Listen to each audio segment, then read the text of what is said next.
કોષ્ટક બનાવી આપણે પાઈ ચાર્ટ દોરવાનો છે 260 અંશ 45 અંશ 35 અને 20 અંશનો ખૂણો આપણે બનાવવાનો છે.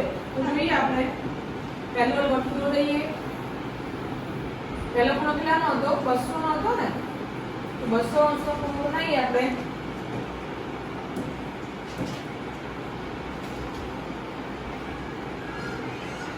કોણ પર આવીને સેટ કરી દઈએ આપણે એક્ઝેક્ટ 0 ઉપર.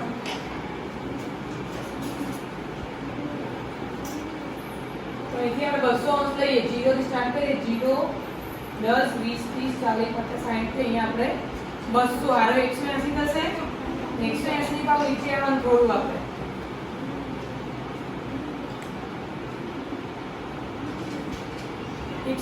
ઉપરના 220 એડ કરવાના એટલે આપણે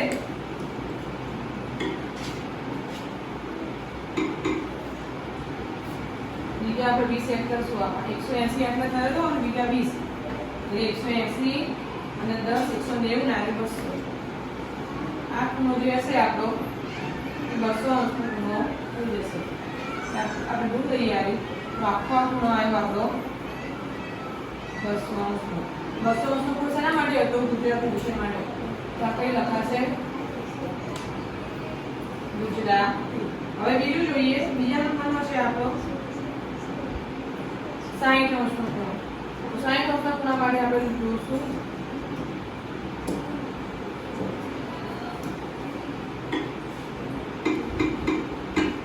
60 અંશનો ખૂણો બનાવવા માટે એટલે આપણે સેટ કરી દઈએ કોણ આપણને.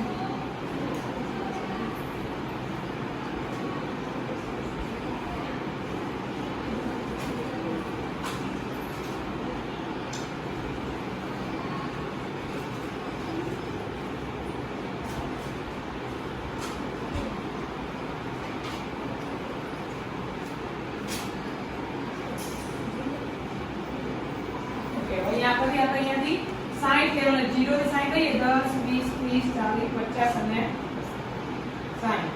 તો આટલા આવશે. તો આપણે 60 અંશનો ખૂણો આવ્યો દોરી દઈશું. આ થશે 60. 60 અંશનો ખૂણો શેના માટે હતો? અંગ્રેજી વિષય માટે. તો અહીંયા લખશું આપણે અંગ્રેજી. હવે બીજું જોઈએ 45 અંશનો ખૂણો છે. તો આપણે પાછળ આપણે અહીંથી ગોઠવશું.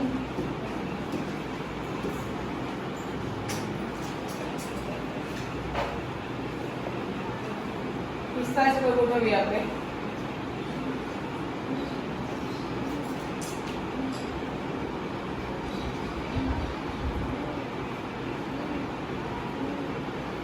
હા, અહીંયા 0 પર ગોઠવી દઈએ. 0 10 20 40 અને 45. આ ખૂણો તમારો આવશે. ત્યાં આપણે દૂર દઈએ આવ્યો. 45 અંશનો ખૂણો થશે. 45 થશે આપણે શેના માટે થતા? ઉર્દુ માટે. હવે બાકીના રે આપણે જોઈએ. બાકીનો ખૂણો હવે આવશે 35 હિન્દી વિષય માટે. તો હિન્દી વિષય માટે 35 અંશનો ખૂણો આપણે દૂર દઈએ.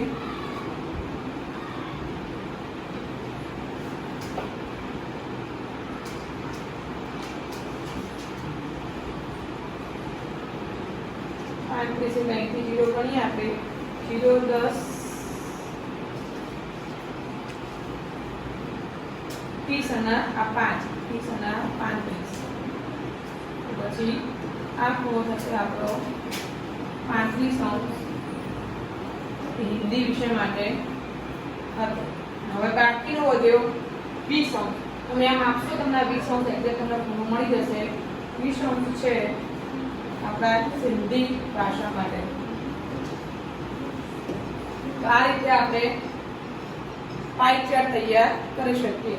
એ તમને વિડીયો માર્ક લઈ તમે પંપર મૂકીને પાઈ ચાર્ટ તૈયાર થાય. આને કહેવાય વર્તુળ ગ્રાફ અથવા પાઈ ચાર્ટ.